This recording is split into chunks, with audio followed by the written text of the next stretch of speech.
Hello friend, again welcome to our channel Service Learning Online Platform, and this is video number 4, and we are studying the rise of nationalism in Europe. In this part we are known the making of nation in Europe. तो making of nation in Europe, तो हम लोग जान रहे हैं कि how the making of nation in Europe.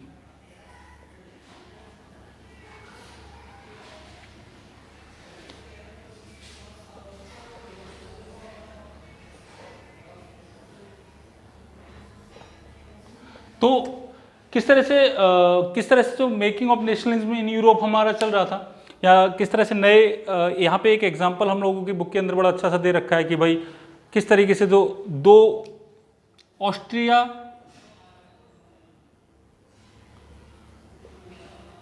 And Hungary एक dominance थे, इसके ऊपर एक बहुत बड़ा साम्राज्य था हैब्सबर्ग एम्पायर.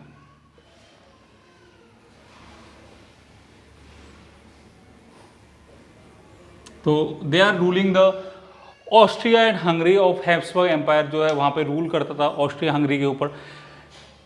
यानी कि actually at that time there is no a particular boundaries, there is no like a petrology, these are terms are not aware by the peoples. So how the peoples are termed and linked to each other, because the each dominance or princely stated have their different languages, different customs. There is some more examples, like we are going to the Austria-Hungary Empire and we are know about the some important region कि यहाँ पे जो different जगह थी वहाँ के अंदर अलग अलग टाइप के जो लोग थे वो रह रहे थे और अलग अलग टाइप की लैंग्वेज यूज़ कर रहे थे. जिस तरह से एक एग्जांपल दिया रखा है यहाँ पे, Sudetenland, the Tyrol and Bohemia, they are also German speaking province, and where the aristocracy peoples are using German to dominate their languages. And same as the Italian regions are also there, that are Venetia, and in Hungary there is a Magyar language, they are speaking Magyar languages. So there are so many type of languages that our peoples are speaking to decide themselves to their different cultures. So they are not making a self any attachment or integrations feeling for the other peoples or other state, princely states. So there is a no nation feelings for nationalism feeling for the peoples. So what happened in the next way, second क्या होता है कि हम थोड़ा सा समझ लेते हैं कि जो यूरोपियन कंट्रीज थे, यूरोपियन कंट्रीज के अंदर जो हम अगर बात करते हैं सेंट्रल यूरोप और ईस्टर्न यूरोप के, तो सेंट्रल यूरोप और ईस्टर्न यूरोप के अंदर जो डोमिनेंट पीपल्स थे वो थे एरिस्टोक्रेसी. एरिस्टोक्रेटिक जो थे वो डोमिनेंट पीपल्स थे, और डोमिनेंट पीपल्स का मतलब ये हुआ कि they are dominate on the peasants. Serfdom, और वो अपनी प्रैक्टिस करते थे सर्फडॉम की, कृषि मजदूर रखते थे. They are attach to each other with the customs, that nothing a matter that they are the regional or not non-regional. So they are attached to each other with the ties of marriages. They have own country houses, town houses, and also field or property on the countryside. So they are and at that era one more thing is converted, that the industrialism is converted. तो यहाँ पे क्या हुआ, growth of industries.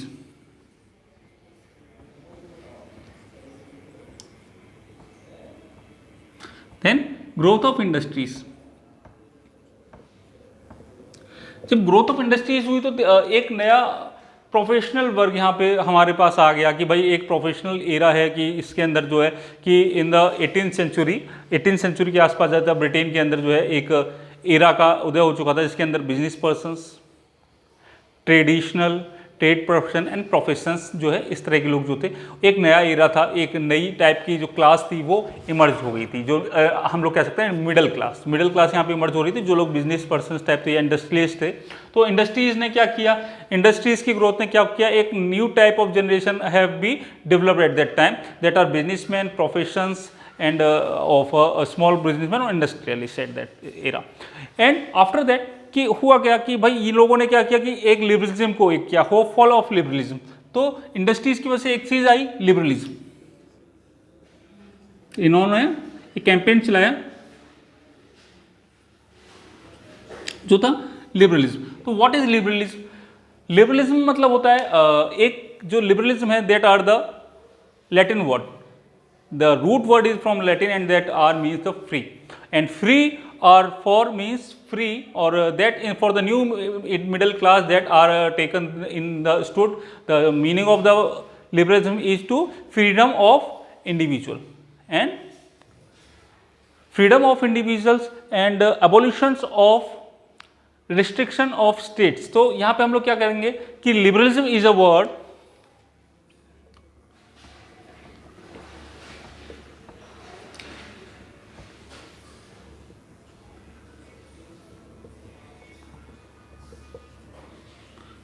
root word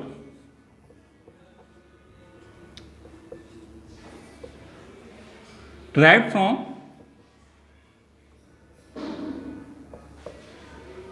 liber meaning free.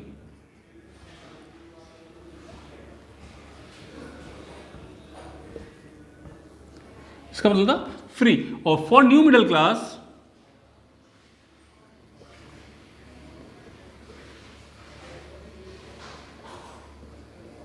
liberalism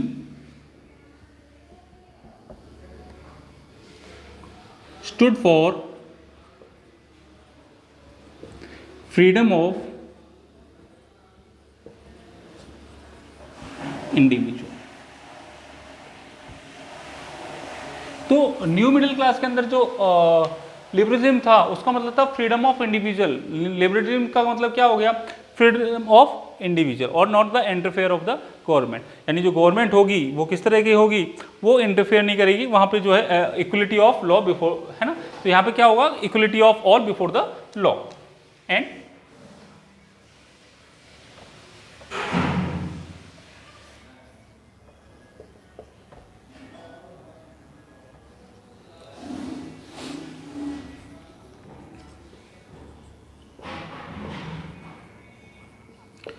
before the law, equal, सब लोग बराबर होंगे.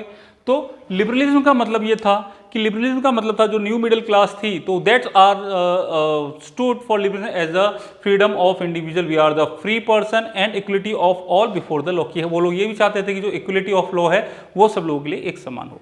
Second, अगर हम लोग इसमें बात करें पॉलिटिकल फेजेस की, तो व्हाट पॉलिटिकली अंडरस्टैंड, तो अगर हम लिबरलिज्म को ही अगर political, in political meaning, in politically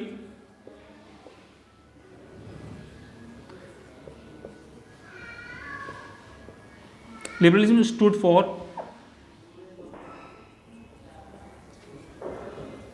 government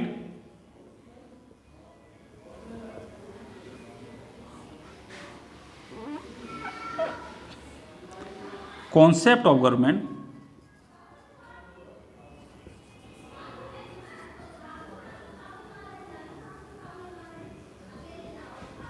by consent.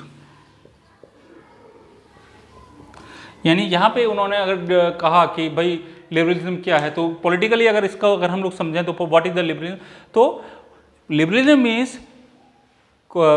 Means at in the political word stood for that word that the concept of government by the consent. जो हमारी मर्जी से एक गवर्नमेंट का कंसेंट बनेगा, हमारी मर्जी से एक गवर्नमेंट का शेड्यूल बनेगा, मीन्स यहाँ कहीं ना कहीं वो डेमोक्रेसी को समझ रहे हैं. अगर इकोनॉमिकल फेज में हम लोग देखें, what is the economical phase of that time, तो इकोनॉमिकल ये किस तरीके से होगा? तो in economical phase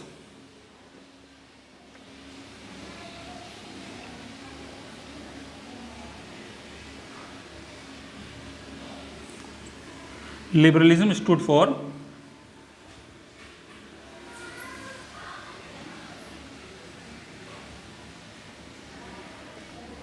freedom of market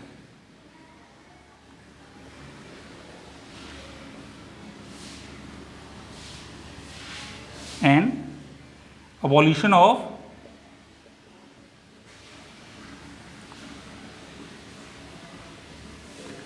state imposed restriction.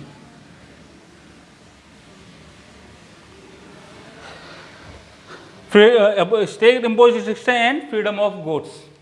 तो यहाँ पे उन्होंने समझा कि भाई अलग अलग कॉन्सेप्ट में इन्होंने लिबरलिज्म को अलग अलग तरीके से समझा. जो न्यू मिडिल क्लास का एरा हो रहा है उसके अंदर एक वर्ड आ रहा है liberalism.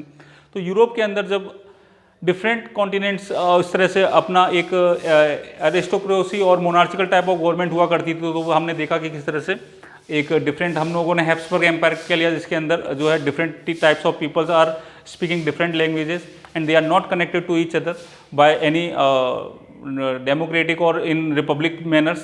So they are a new emerged class that are derived the liberalism in their own words. यहाँ पे उन्होंने political, economical are defined the liberalism and that way. Liberalism यहाँ पे हुआ. After the liberalism क्या हुआ कि यहाँ पे लिबरलिज्म के बाद क्या होता है कि भाई यहाँ पे एक और चीज़ हुई कि भाई यहाँ पे एक चीज़ थी जोल्वेरिन. तो इकोनॉमिकली इरा को हम आगे बढ़ाते हैं, इकोनॉमिकल फेज को हम आगे बढ़ाते हैं. तो एक जोल्वेरिन एक वर्ड था. तो व्हाट इज द जोल्वेरिन? तो जोल्वेरिन एक टैक्स था जो इम्पोज किया जाता था, कस्टम ड्यूटीज हुआ करती थी उस टाइम. तो हुआ ये करता था कि अगर हमको कहीं उस वक्त जो जर्मन कॉन्फेडरेशन था वो 39 स्टेट्स के अंदर डिवाइड था. 39 स्टेट्स के अंदर डिवाइड था और 39 स्टेट्स के अंदर डिवाइड होने के बाद अगर एक जगह से दूसरी जगह जाया जाए तो हमको जो है अलग अलग टैक्सेस देने पड़ते थे. और सबसे बड़ी समस्या ये थी कि अगर यहाँ से वहाँ जाया जाए और डिफरेंट वेट्स थे, डिफरेंट मेजर्स थे, यानी वेस्टिंग ऑफ टाइम भी थी. तो अगर मैं यहाँ पे एक एग्जांपल दूं कि एक जगह है हैम्बर्ग, एक जगह है हैम्बर्ग, से न्यूरेमबर्ग के लिए अगर जाते हैं तो यहाँ पे करीब करीब उनको काफ़ी सारी 11 कस्टम ड्यूटीज़ देनी पड़ती हैं. 11 कस्टम ड्यूटीज़ देनी पड़ती हैं. अगर मैं बात करूँ कपड़ों की तो वहाँ पे जो नाप की इकाई थी, जैसे आजकल मीटर होती है, तो वहाँ पे उस वक्त एले हुआ करती थी. Ell is the unit of that time, unit to measuring the thing. और एले जो था वो हर जगह क्या करता था, डिफरेंट 11 कस्टम ड्यूटीज.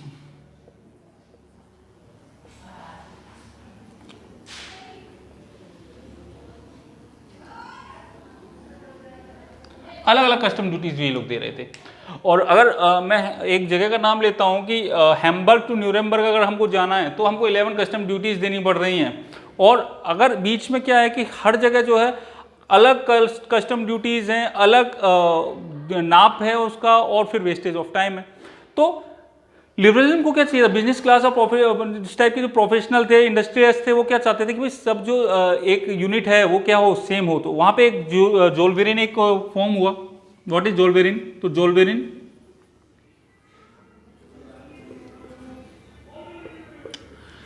in 1834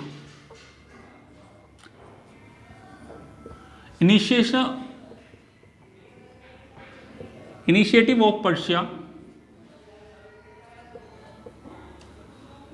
और there includes some more European countries or German states included, other German province,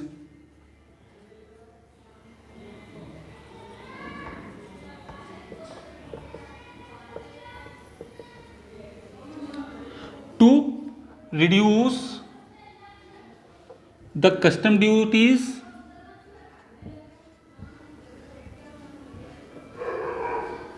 and tariff barriers या ट्रेड बैरियर्स.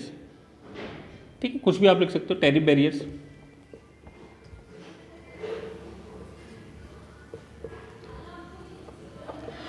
टू और the number of currencies are also change. तो इट इज 11 टू केवल 2 रह गई थी. तो Zollverein, what is Zollverein? In 1834 initiative of Persia include other German provision to reduce the custom duties and tariff barriers. तो यहाँ पे जो टैरिफ बैरियर्स और कस्टम ड्यूटीज को रिड्यूस किया गया था 1834 के अंदर by the initiative of the Prussia. अच्छा, नेक्स्ट आगे बढ़ जाते हैं और थोड़ा सा और देख लेते हैं कि किस तरीके से जो है न्यू कंजर्वेटिज्म उस वक्त जो था, न्यू कंजर्वेटिज्म जो है ग्रोथ कर रहे थे. तो न्यू कंजर्वेटिज्म का मतलब ये हो गया कि भाई उस वक्त क्या था, कंजर्वेटिज्म गवर्नमेंट हुई. और हम लोग जानते हैं कि after the French revolution Napoleon Bonaparte ने जो सिविल कोड लेकर आए और रूल ऑफ द नेपोलियन रहा. तो रूल ऑफ द नेपोलियन के टाइम पे क्या हुआ कि लास्ट में उनकी जो एक महत्वाकांक्षा थी, तो महत्वाकांक्षा की वजह से यूनियंस बन गई कंजर्वेटिव्स गवर्नमेंट की. तो सबसे पहले तो ये समझ लेते हैं what is the conservatism. What is conservatism?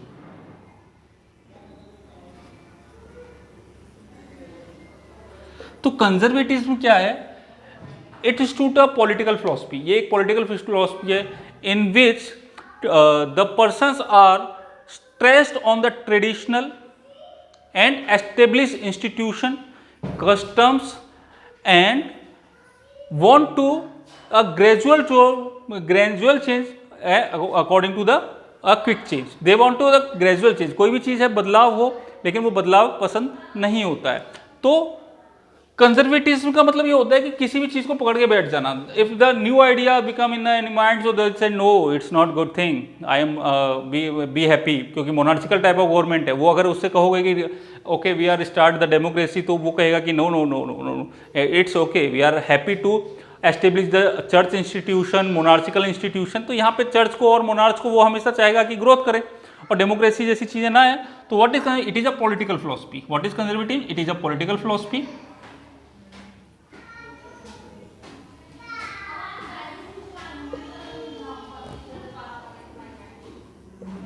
that stressed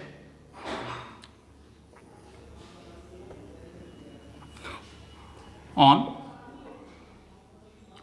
traditional established institution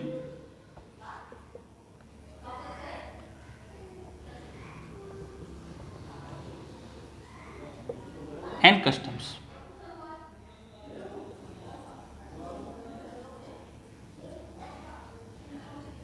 Preferred quick change, gradual change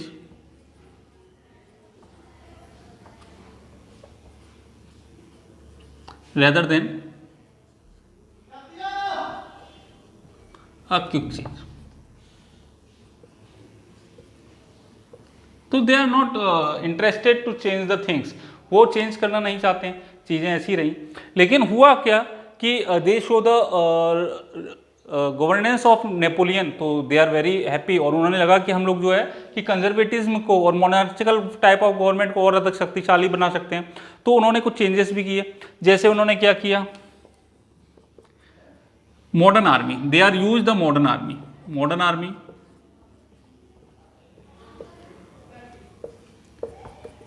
efficient bureaucracy,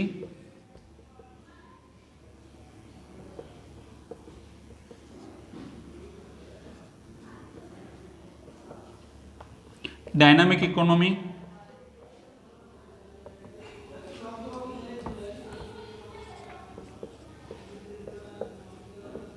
and और क्या चाहा? डायनामिक इकोनॉमी के बाद और क्या चीजें हों? एक freed peasant from the serfdom, freed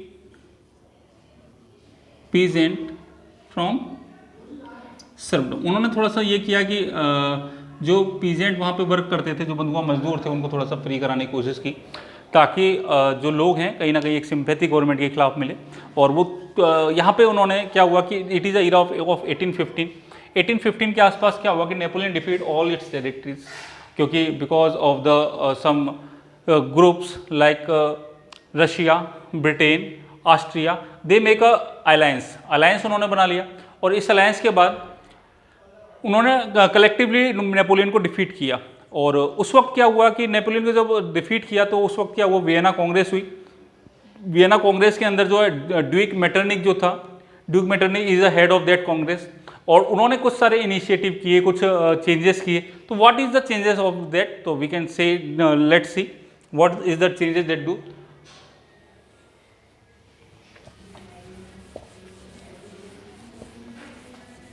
what types of changes they do.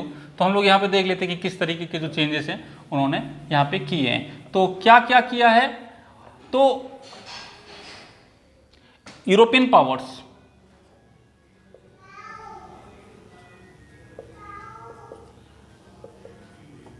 that collectively defeat Napoleon. कौन कौन सी थी ये? आपकी Britain, Russia, Prussia,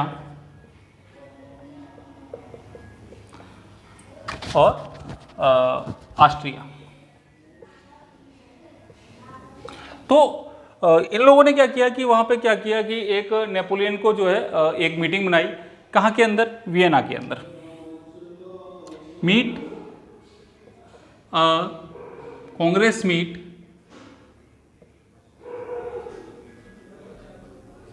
in Vienna.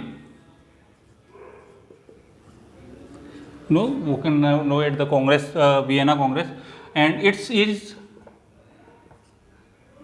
president is head of Vienna Congress is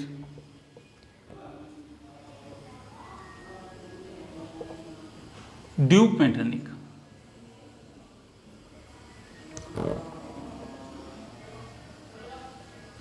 Duke Metternich is the head of the Vienna Congress. So this question is arising many times कि who is the head of the Vienna Congress? So Duke Metternich is the head of Congress which is held on the 1815. वो कब हो रही है?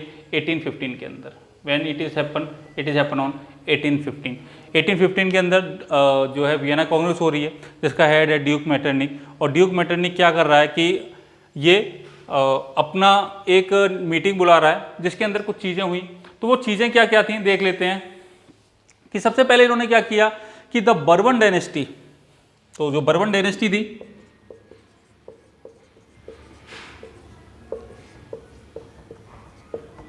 That deposed after the French revolution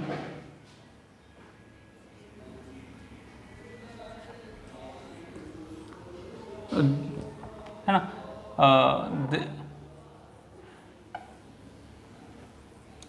that dismissed after the French Revolution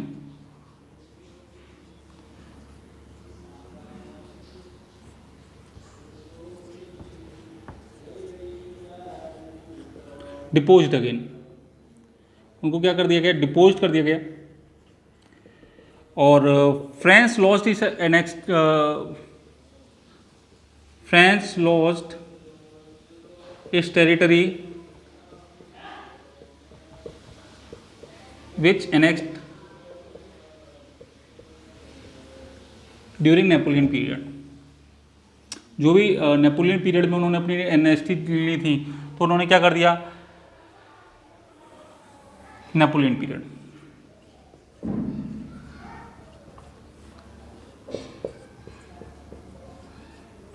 Napoleon period में जो भी उन्होंने अपनी जो जीता था वो सारा उनको हारना पड़ा।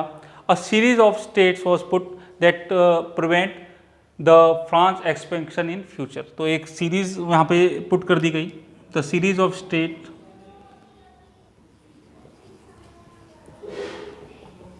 was put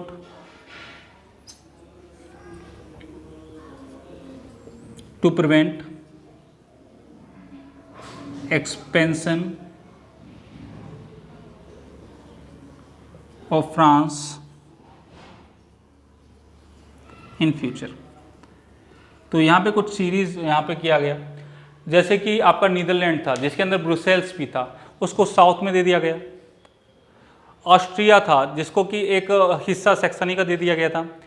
इटली को जो था वो आपका साउदर्न इटली दे दिया गया, साउदर्न पार्ट दे दिया गया। तो this are the some prevention that are made by the France during the Vienna Congress. तो ये it is a part of the Vienna Congress, ये सारी चीज़ें हुई थी। बर्बन डायनेस्टी जो थी, बर्बन डायनेस्टी को जो है वापस से रिस्टोर कर दिया गया, the power is restored eight that time, ठीक है। तो वहाँ पे रिस्टोर कर दिया गया अगेन। यहाँ पे क्या किया गया कि जो फ्रेंच लॉस इस टेरिटरी, उनको लिए एक टेरिटरी बना दी गई और लास्ट में जो है आपका series of state in the France in future. ये सारी चीज़ें हुई। वीडियो अब थोड़ी लंबी हो रही है तो हम लोग नेक्स्ट वीडियोज़ के साथ बहुत जल्दी मिलेंगे। Okay, goodbye, thank you students.